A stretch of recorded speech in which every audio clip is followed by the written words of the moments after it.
I'm going to see if we can do this a little bit earlier in the day, but here we go. So today, and I'll watch the chat to see if anybody has any questions or is looking for something specific to go up on the whiteboard. The area of focus I'd like to keep our attention toward is how do we build out the systems to lead self better?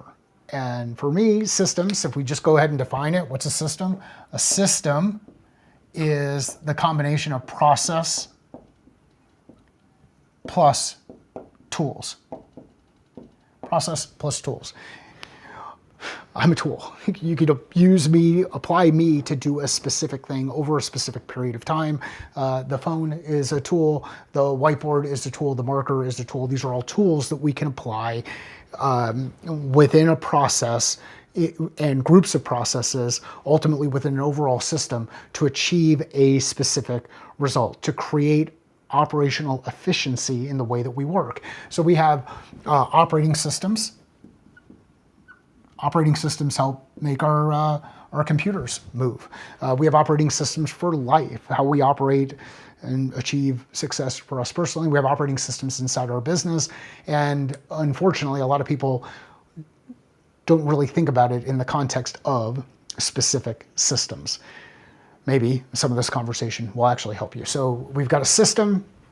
That system includes the combination of processes and tools, processes and tools. And when you combine them together, it's amazing what you can do with resources that you have available to you: time, energy, cash, etc. So from a process perspective, one of the processes that I like to apply is building out our specific game plan, goal setting and execution through clarity and focus. So the first thing we want to understand is what's the goal, what's the objective. Then from there, if we understand kind of our three buckets that we can use, I like to use the buckets here. What are the three buckets? How can we organize the how of the work that we're going to do? And then from there, once we understand the buckets where we're going to put time, energy, and attention, how can we actually start to layer in tactics? So these are metrics, the specific work, what, tactics, metrics that we're going to use to help hold us both accountable to doing the work and ultimately the work accountable to working. And if we build this out, we end up creating our game plan: goals, actions, metrics, lead to execution. So that's one of the things that we can put in place. And the process here is working backward from the goal, not working forward from the checklist. And too often we find ourselves getting caught up in the trap, or at least, heck, I've found myself getting caught up in this trap of trying to do too much. So we just keep adding new things to the checklist, and we go from checklist and we do a lot of work, but we've not actually seen how the work gets organized around our strategy and tactics. And when we scale out our business, we add in multiple people into the business.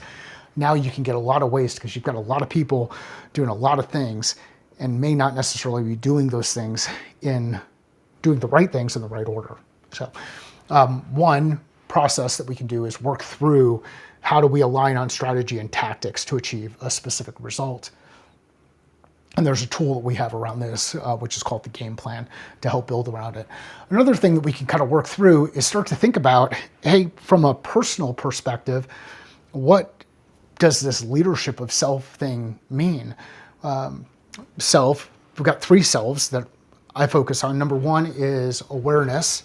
So how aware are you of your capabilities, your skills, the things that you do really, really well, and the things that you do poorly? So what is our level of self-awareness? The other one that we add in is confidence. Do we believe, are we aware of what we can do, and do we believe that we can actually do it? So we've got an awareness component, we've got a confidence component, and then we've got a worth component. So how do you value yourself? Do you need a lot of external reinforcement to drive that value? So we've got awareness, confidence, worth. We know what if we put it on a scale of 1 to 10 and say, hey, from a self-awareness perspective, would I give myself a 1 or a 5? heck, maybe even a 0. Like, am I just not aware of what is going on, or how things, or how I'm perceived, what my capabilities are, how the operating environment perceives me? If that's the case, then hey, we've got to do some work here. What are the things that I can do here to move from a 1 state to a 2 state, or a 2 state to a 3 state, or a 3 state to a 4 state, or a 4 state to a 5 state? So you give yourself like a Likert type scale, 0 to 5 on the scale of awareness, self-awareness, the 0 to 5 on the scale of confidence, and maybe a 0 to 5 on the scale of worth. When you lay out those numbers, now you've got, and this could be a Drucker thing, what can be measured gets managed. Now I've got this qualitative assessment that I've been able to put to things, and I can start to say, where do I want to put time, energy, and resources to help build up this, we talked about it in Learn, Think, Act, build up this shield of self. If I'm self-aware and I'm self-confident and I have a high level of self-worth, now I'm in a position where I can start to take on new things. I can bring my best version of myself into an operating environment, maybe learn some new skills. So from here, we've got the self piece, then we can start to build the skills, and then we can start to leverage tools. So another process to kind of go through this assessment of awareness, confidence, and worth before starting to take on new things. Think of a time where you lacked self-awareness. So you might have been a lot younger, right? So you have this lack of self-awareness, but you have super high self-confidence because you're just really good at things. And at the same time, you don't really have high self-worth, meaning you take a lot of feedback from other people and that contributes to how you look at self. How ready are you going to be? How open are you going to be to taking on and learning new skills? So, awareness, confidence, worth, we build those things out, then we can start to take on new skills, and then we can start to apply tools. The focus today, and I'm going to keep an eye on the chat. Let's see if we've got anything going on inside the chat. The focus today is on, I'll go into the whiteboard and starting to break things down as we start to build out leadership of self from a system perspective, process and tools, and what can we do to apply these things to help get better at leadership of self. Next thing I want to do is start thinking about, how do I apply the concept of design, so things that happen in a specific order to achieve a result.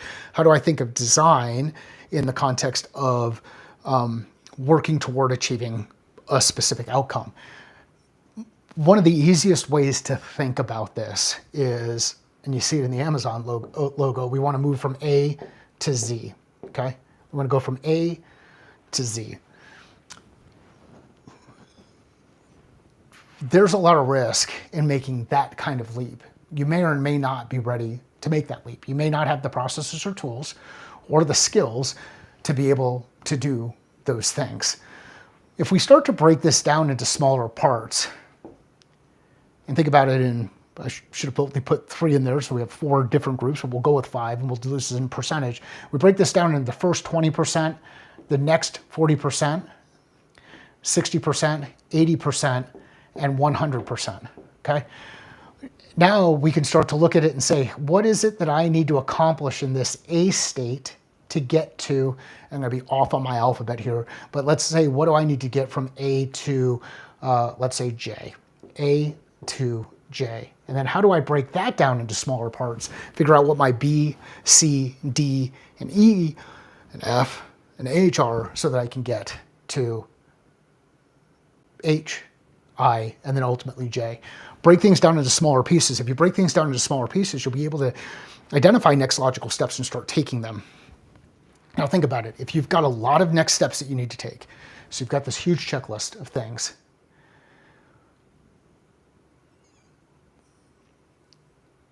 it can be overwhelming. Like, we can get super stressed out about this kind of stuff. So how do we break it down? We break it down into smaller pieces and say, for this time period, I'm only going to focus on those 3.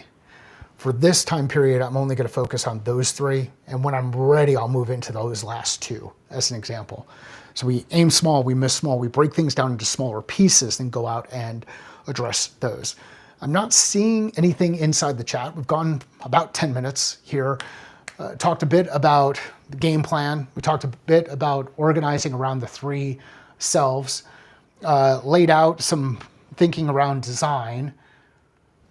If there are any questions, I'm happy to put some other things up on the whiteboard and actually put this into practice or in the context of what you're specifically working on inside your operating environment if you've got it. And I'll just pause here for a little bit, which will be awesome for those who are watching live.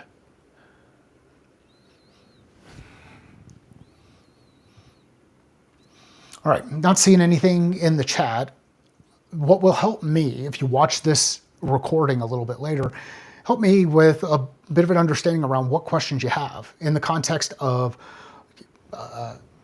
self, like my mindset here. Leaders build leaders. Leadership starts with self. Leadership is how we move forward. So this is the self piece on that.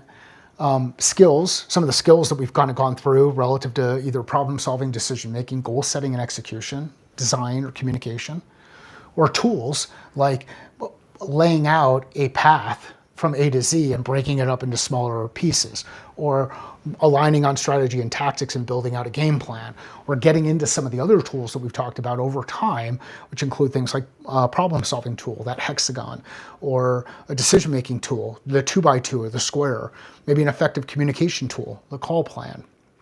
And go through and we build this stuff out, you can actually gain clarity on identifying next logical steps so that you can take them. One of the posts I made yesterday, and I'm going to highlight this today as we wrap up. I believe we're in a state where there can always be more, there's always more to do. There's always more that you can add to your list. When you keep adding stuff to this checklist, I can tell you from a personal perspective, it can be overwhelming. There's no shortage of new things that you can add to your list. As you add to your list, you're going to create complexity in the list. Having some decision-making criteria that you can use to help determine, did it earn a right to get on the list or earn a seat on the bus or be there for this thing, can really help you with choosing what do I eliminate and how do I have those conversations with leaders inside the business. Speaking to you directly as a leader who leads multiple teams at any point in time, depending on what kind of business relationships I've got with organizations, I never really know what somebody else is doing inside the organization unless they share it with me or they tell me. There are multiple times where I'll ask people to do things, and it's rare that someone comes up and says, hey, I'm working on this other thing right now. Is this a bigger priority than that? Get confident in asking those questions, because the leaders inside your business don't necessarily know all of the things you're working on. They would expect that if you're stressed about certain things, that you're going to share that. And we as leaders, it's important for us to provide some space to communicate around these things. Leaders build leaders, leadership starts with self, and leadership is how we move forward. The thing that I posted yesterday was around keeping your priorities consistent over a period of time. And I'll ask you this, just working backward. If your annual priorities change every month, you've got a problem. If your monthly priorities change every week, you've got a problem. If your weekly priorities change every day, you've got a problem. And if your daily priorities are changing every hour, you've got a problem. So start to solve for the specific problem that you've got in front of you. And if it's one of those things where you're just so distracted and you keep moving from thing to thing, maybe take a breath and say, what's the priority today? The one priority.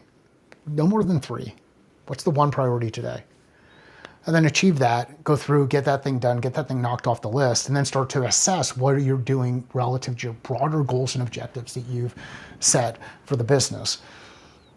As a new rep inside an organization, there's 2 numbers that I care about. Seeing a sales consultant or SDR or any of these roles that might be out there, account executive. Know what those 2 numbers are inside your organization. And if you don't know what those 2 numbers are, 3 numbers, actually, sometimes it's even better if you can get to 1. If you don't know what those numbers are, ask your leadership. What do you care about? What do you measure? What do you report on? What stresses you out? What trends do you want to see happen over a period of time. On the sales side, it's pretty simple. What are we putting at the top? Pipeline created. That's what we're working on inside the business, is building more pipeline. And then how is that stuff moving forward? Pipeline developed. So from a sales team perspective, pipeline created, so new, turns into pipeline developed, moving through the sales process, that ultimately turns into retention plus expansion, cash into the business, growth, new pipeline being created, and that becomes the circle of life from a sales professional perspective. Again, if you'd like to see some new things up on the whiteboard, hit me up. This will get much better as we get more people participating in this and we get some real questions. And if you've got recommendations for me on how I can do this better, I appreciate it. Thank you. Sales is a thinking process. Business is a thinking process. Life is a thinking process. How are you thinking different about yours?